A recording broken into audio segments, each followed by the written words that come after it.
Punjab Kesari TV देख रहे सभी दर्शकों का स्वागत है। दोस्तों, श्री हजूर साहिब में जो तख्त है, जो उसमें अखंड पाठ साहिब का जो विभाग है, उसमें घपला जो हुआ था, वो विवाद काफ़ी सुर्खियों में है और आज इस विवाद को लेकर एक प्रेस कॉन्फ्रेंस भी की गई है।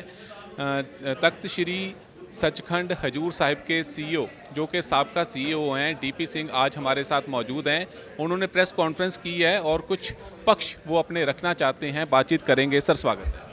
वाहिगुरू जी का खालसा वाहि फतेह। आए सारे सज्जनों का मैं तहे दिल से धन्यवाद करता हूँ। जैसे कि प्रेस कॉन्फ्रेंस आप लोगों ने यहाँ अरेंज किया, उसमें मेरे को इनवाइट भी किया है, तहे दिल से धन्यवाद।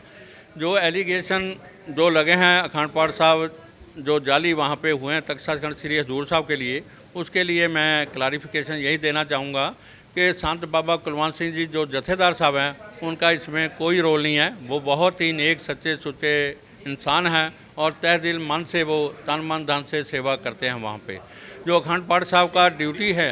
मैं आपको रोकना चाहूँगा। पहले आप एक बार ना जो मामला है थोड़े शब्दों में बयान कर दीजिए, ताकि एक बार फिर से संगत को मामले का पता लग जाए। क्या मामला है? मामला वहाँ पे 36 लाख से ऊपर का घपले का आपके सामने आया हुआ है। आपने वीडियो भी देखी होगी, अखबारों में भी ये खबरें छपी हैं कि किस प्रकार से जाली अखंड पाठ साहब की वो भुगतान हुआ, रखे गए कागज़ों में, और किस प्रकार से उनका भुगतान हुआ और कि इनके हुक्मनामे भी उनको जो मुरादमंद हैं उनको भेजे गए। तो यहाँ पे जो एलिगेशन संत बाबा कुलवंत सिंह जी के पहले, उसके बारे में स्पष्टीकरण यही देना चाहूँगा कि संत बाबा कुलवंत सिंह जी जथेदार साहब वो तख्त साहब के ऊपर पूजा पाठ के लिए सेवा करते हैं। उनका अखंड पाठ साहब में कोई किसी प्रकार का इंटरफियरेंस नहीं है। अखंड पाठ साहब सेक्शन जो वहाँ का है ऑफिस का, वो ऑर्गेनाइज करता है अखंड पाठ साहब रखने, वो अखंड पाठी सिंहों की ड्यूटी लगानी, अरदास और हुक्मनामे वहाँ जो आए होते हैं उनको लेकर डिस्पैच कराना मुरादमंद के लिए। ये ऑफिस का काम है। इसमें संत बाबा कुलवंत सिंह जी का किसी प्रकार का कोई रोल नहीं है। संत बाबा कुलवंत सिंह जी की सेवा इतनी कठिन है, उनको कह नहीं सकते, क्योंकि जितने बार भी 6-7 बार ऊपर जाना होता है उन्होंने स्नान करके जाते हैं। उसके अलावा जो उनकी सेवा है वो धार्मिक मामलों के लिए है, पूजा पाठ के लिए। वो अपना जो कोई गुरमता पास करना हो, वो गुरमता पास जो हमारा कमेटी विभाग तख्त सचखंड ऑफिस का है, उसका हेड क्लर्क जो इंचार्ज है, वहाँ जाके उसकी प्रोसीडिंग अपने सामने तैयार करा के उनके साइन 5 प्यारों के करा के ऑफिस में देता है। ऑफिस वाले आगे नेक्स्ट कार्रवाई करते हैं। डायरेक्ट संत बाबा कुलवंत सिंह जी का कोई रोल नहीं है। वो भी जो आप उनको क्लीन चिट दे रहे हैं आपकी तरफ से, तो संगत का इस चीज़ को लेकर क्या मानना है? आपने संगत से बात की? क्योंकि अगर आप यहाँ पर आकर प्रेस कॉन्फ्रेंस करते हो तो संगत से आपने कब बात की? कहाँ, वहाँ की संगत से की, यहाँ की संगत से की? क्या आपके पास किसी प्रकार का कोई क्लैरिफिकेशन है? संगत ने इतनी संगत ने उनके हक में फतवा दिया है कि भी वो पाक साफ हैं। ऐसा है, जितनी वर्ल्ड लेवल पे रेटिंग हो रही है उससे आज से कोई 5-6 साल पहले उनका नंबर 1 आ रहा है। सिख कम्युनिटी में जो रेटिंग हो रही है, इससे बड़ी और क्या बात हो सकती है। सच्ची सुच्ची भावना वाले हैं। रेटिंग अगर किसी को 1 नंबर लेना हो, फर्स्ट पे आना हो, तो ये संगत की तरफ से ही है ना। ये मेरी तरफ से नहीं है कि भाई डीपीसी ने खाली बोला है। आप ठीक हैं, वो ठीक हो सकते हैं, वो पाक साफ हों, हमारा कोई किंतु परंतु नहीं है। लेकिन अगर आपको संगत ही सवाल कुछ एक हिस्सा पूछ ले आपसे कि आप किस अधिकार से कह रहे हैं कि वो बिल्कुल पाक साफ हैं, उनको क्लीन चिट आपने दे दी तो वो पाक साफ हो गए, तो आप इसके रिगार्डिंग आपने वहाँ पर संगत से बातचीत की?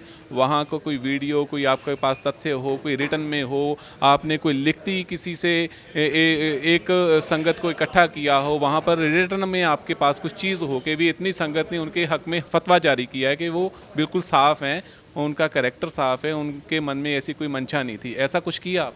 नहीं, ऐसा नहीं किया, क्योंकि मैंने 7 साल 5 महीने वहाँ सीईओ के तौर पे काम किया है, तो मैं उनको निजी तौर पे बहुत क्लोजली जानता हूँ। इसके लिए मैं I can submit my affidavit also कि भाई वो बहुत सच्चे सुच्चे नेक इंसान हैं।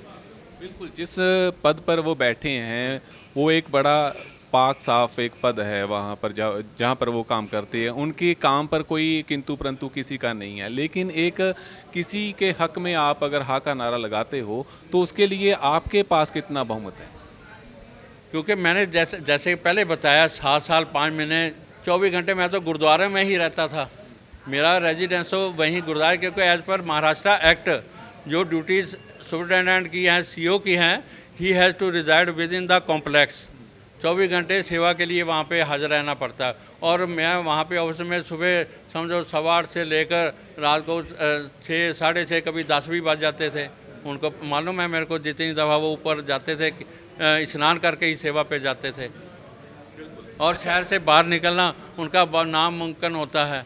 और सिर्फ जब ये जोड़ मेले लगते हैं, बसवा नगर वहाँ से 35-40 किलोमीटर है, सिर्फ वो भी 12 से लेकर 2:30-3 बजे तक वहाँ पे हाजिरी संगत के रूप में संगतों को एड्रेस करने जाते हैं, और तो वो कहीं शहर से बाहर जाते भी नहीं। बिल्कुल बिल्कुल, जैसे उनकी वर्किंग है उसी से भी क्लियर होता है कि भी वो कैसे कैसे अपना काम करते हैं। जो अंदर डिपार्टमेंट्स बने हैं उनके साथ उनका कोई लेना देना नहीं है। ये आप ये बात कहना चाहते हैं? हाँ जी, हाँ बिल्कुल जी, उनका ऑफिस के लिए कोई लेना देना नहीं है। सिर्फ धार्मिक मामलों में जब उनकी 5 प्यारों की मीटिंग होती है, या कोई वो अपना जैसे टाइम चेंज होना है गुरु मर्यादा के अनुसार, उनके साथ में सुपरिटेंडेंट के साथ होते हैं। अच्छा, तो कुल कितने लोगों पर कार्रवाई हुई है इस मामले को लेकर? 4 लोग हैं जी, जो मैंने अखबारों में पढ़ा, वीडियो सुनी।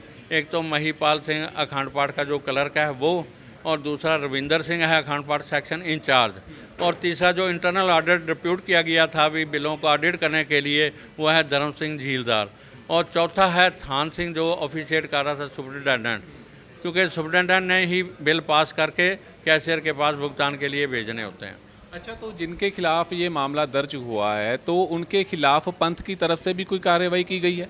अभी पंथ की तरफ से कोई नहीं कार्रवाई की गई, क्योंकि हाई कोर्ट में ये मामला गया। उन्होंने इंक्वायरी के लिए पुलिस डिपार्टमेंट को इंस्ट्रक्शन दी, और पुलिस डिपार्टमेंट ने भी इंक्वायरी करके कोर्ट में FIR लॉन्च करके केस भेज दिया है, और 5/8 को इसकी हियरिंग भी है, सोमवार को। तो आपने आज प्रेस कॉन्फ्रेंस की है, इसके रिगार्डिंग आपने जथेदार साहब से भी बात की होगी कि मैं वहाँ पर ऐसे प्रेस कॉन्फ्रेंस करने के लिए जा रहा हूँ, आपका पक्ष रखूँगा?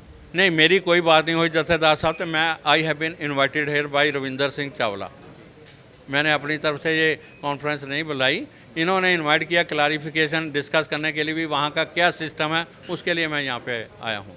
और जो जथेदार साहब की एक्चुअल वहाँ की ड्यूटी है, सेवा है, उसका बयान मैं दे रहा हूँ। और नापाक हैं, सच्ची सुच्ची सेवा करने वाले नेक इंसान हैं, और वर्ल्ड में उनकी रेटिंग नंबर 1 है।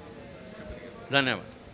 बातचीत हुई है जो तख्त श्री हजूर साहिब में घपले का काफ़ी वीडियोस भी वायरल हो रहे हैं, खबरें भी नशर हो रही हैं। तो इन मामलों को लेकर आज जो DP सिंह जो कि तख्त श्री हजूर साहिब के साबका CEO हैं, उन्होंने अपना पक्ष रखा है कि जो वहाँ के जथेदार साहिब हैं संत बाबा कुलवंत सिंह जी, वो पाक साफ़ हैं, उनका इन डिपार्टमेंट से कुछ भी लेना देना नहीं था जिस डिपार्टमेंट में घपला हुआ है। इस पक्ष को रखने के लिए आज उन्होंने चंडीगढ़ प्रेस क्लब में प्रेस कॉन्फ्रेंस की है। आप बने रहें पंजाब केसरी के साथ। मेरे साथ कैमरा पर्सन अनिल कुमार।